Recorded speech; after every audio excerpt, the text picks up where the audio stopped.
Bem-vindos ao nosso canal Olinto Cicloturismo.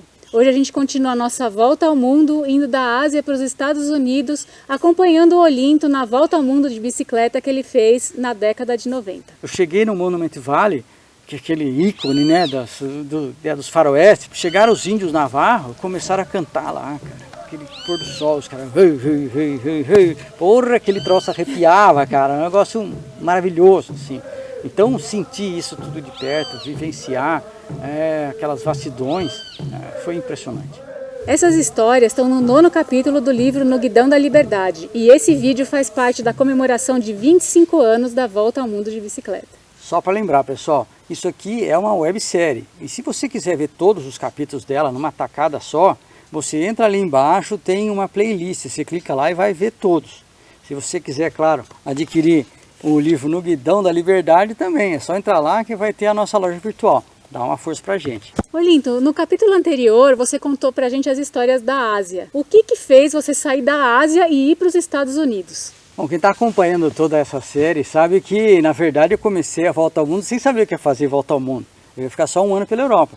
Eu nunca imaginava que ia lá para os Estados Unidos. E assim, eu nem tinha tanta vontade de ir para os Estados Unidos. Não era assim o país que eu sonhava. Eu fui para os Estados Unidos porque era muito mais barato ir para os Estados Unidos. A partir da Ásia era $350 ir para os Estados Unidos. Se eu quisesse ir um pouco mais perto do Brasil e ir direto para o México, vamos supor, eu ia pagar $1.500. É uma cacetada. Aliás, vem uma dica aí, pessoal.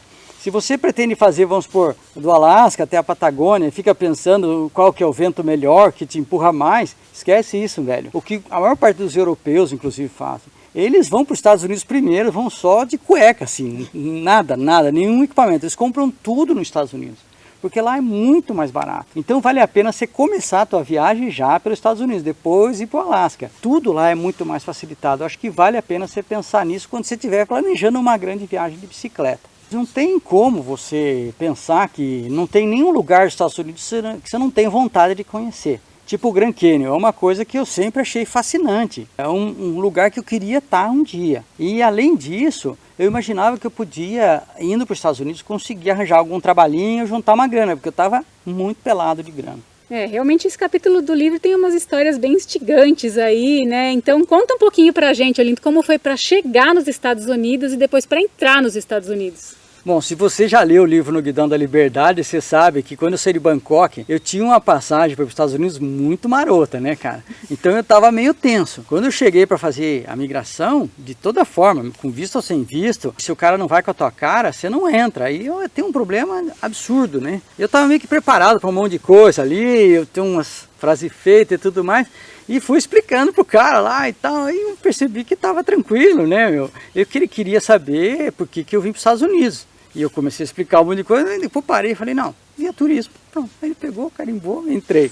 Mas foi só esse ponto, cara. Depois que eu entrei nos Estados Unidos, ali no aeroporto, começaram a acontecer um monte de coisa. Um monte de problema, de complicação.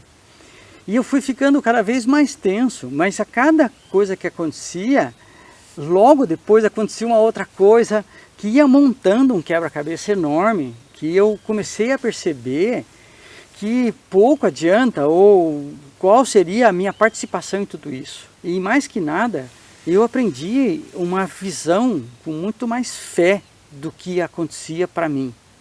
Eu passei a acreditar muito mais nas coisas. Acho que não vale a pena eu contar aqui, porque eu vou acabar ficando nervoso e esquecendo algum detalhe, né? No livro eu contei a história toda na sequência correta. Assim, como eu interpretei depois e como eu vi que cada coisa ruim tinha que ver com uma coisa boa que ia acontecer. Parecia um provérbio chinês, assim, daquele que o cara perde o cavalo volta com uma outra égua e vai indo. É um negócio que foi me mostrando de uma maneira tão prática e tão dura também, né? Como que você não precisa se preocupar tanto com as coisas. Dá uma lida nesse livro, nem que seja de novo. Eu li de novo quando eu estava para fazer esse vídeo e assim, eu fico até emocionado com tudo isso. É uma coisa que eu tenho sempre que ler para lembrar que os acontecimentos, eles eventualmente podem parecer ruins, mas eles têm uma razão. E uma vez que eu aprendi essa razão, nossa, eu fui ganhando uma fé. E isso me deu tanta força, porque a fé, ou acreditar nas coisas, te dá uma força incrível. E foi assim que eu entrei nos Estados Unidos. Então, cheio de coragem, o que você fez nos Estados Unidos na prática? Eu saí do aeroporto, aqueles guardas, parecia tudo de um filme, né?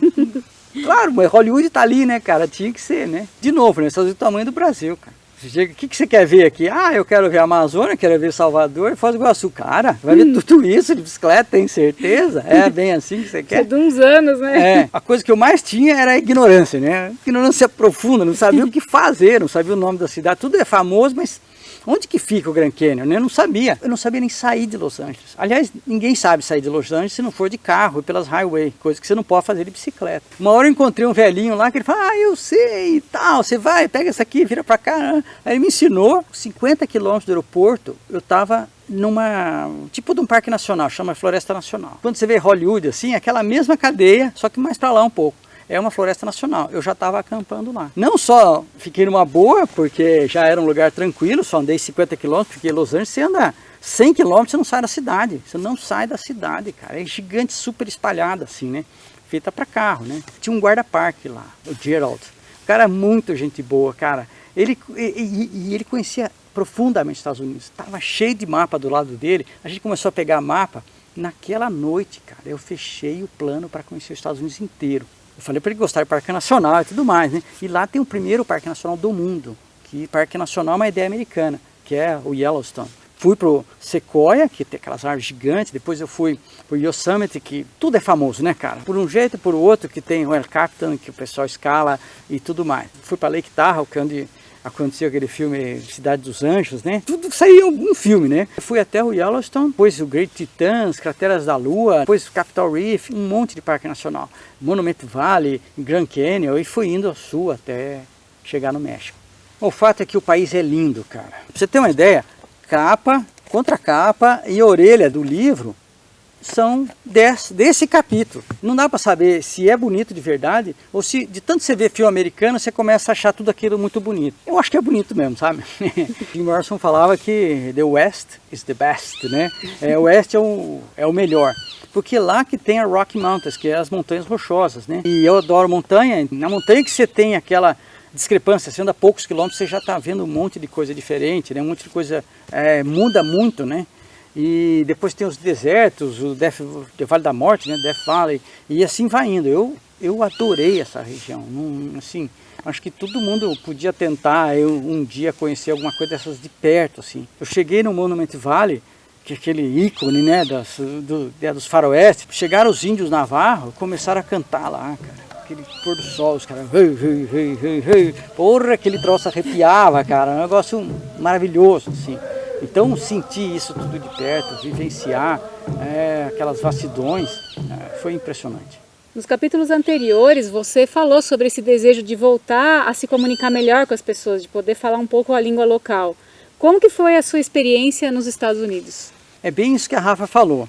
Você tem experiências mais fortes, porque você se comunica melhor com as pessoas, elas te dão lições especiais. No fundo, as pessoas são bem simples, legais, puxavam conversa.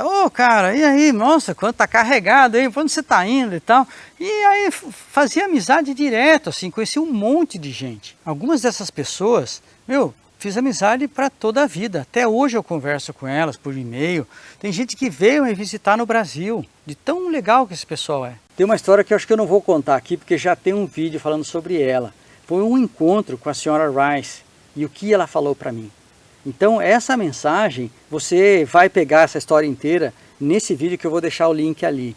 Eu estava fazendo uma entrevista lá na Silvia Popovic, um programa de televisão antigo lá, e acho que vale a pena você dar uma olhada. Além dessas experiências que eu buscava, eu ainda tinha a expectativa de que eventualmente, de alguma forma, eu ia conseguir algum jeito lá de trabalhar. Mas isso tudo era complexo, porque não adianta você trabalhar e gastar um monte de dinheiro para viver. Então eu buscava uma coisa muito específica. Eu tinha que juntar dinheiro para poder continuar a viagem, porque eu estava muito duro. Agora, como que tudo isso aconteceu, as coincidências em volta de tudo isso, é quase mágico, cara. Se você quiser, depois eu conto lá, né, num capítulo especial. Porque é impressionante como, de novo, que as coisas foram acontecendo. E isso me deixou com a sensação de poder absurda. Eu fiquei muito corajoso, eu estava todo poderoso, eu sabia que nada ia dar errado para mim. Eu podia fazer o que fosse. Então eu continuei depois dessa região, eu continuei com uma força, com uma crença muito grande. Mas agora falando novamente sobre encontros, a gente imagina numa viagem tão grande, encontros exóticos, assim. Realmente eles para mim pelo menos foram fortes, assim. Eu lembro direitinho, a primeira vez que eu fiquei numa tenda de beduíno, no deserto do Sinai. Eu não conseguia falar com o cara, nada, mas o olhar dele era como se eu olhasse para o deserto.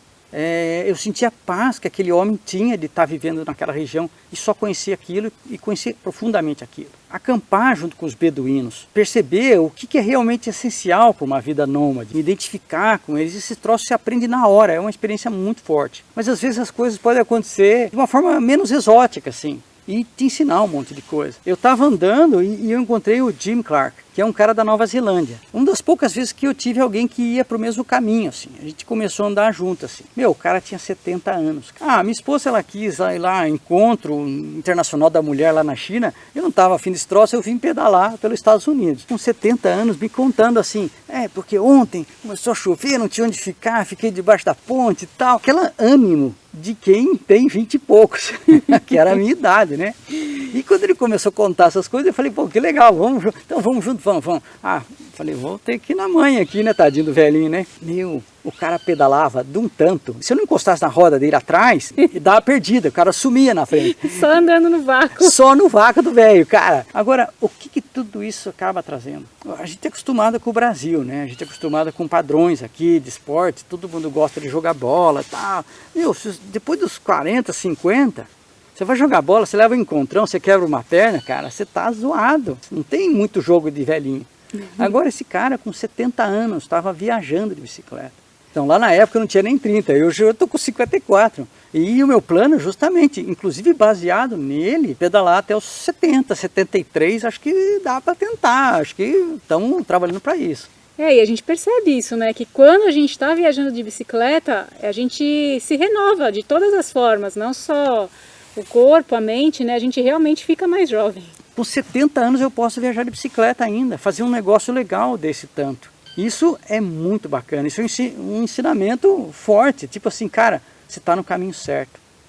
Então, mas as histórias dos Estados Unidos não terminam aqui. No próximo capítulo tem mais, é um país enorme, eu fiquei praticamente 6 meses, é o país que eu fiquei mais tempo, tá?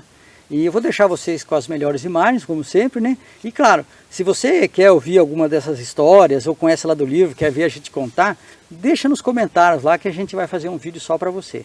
Muito obrigado pela sua atenção. Obrigada.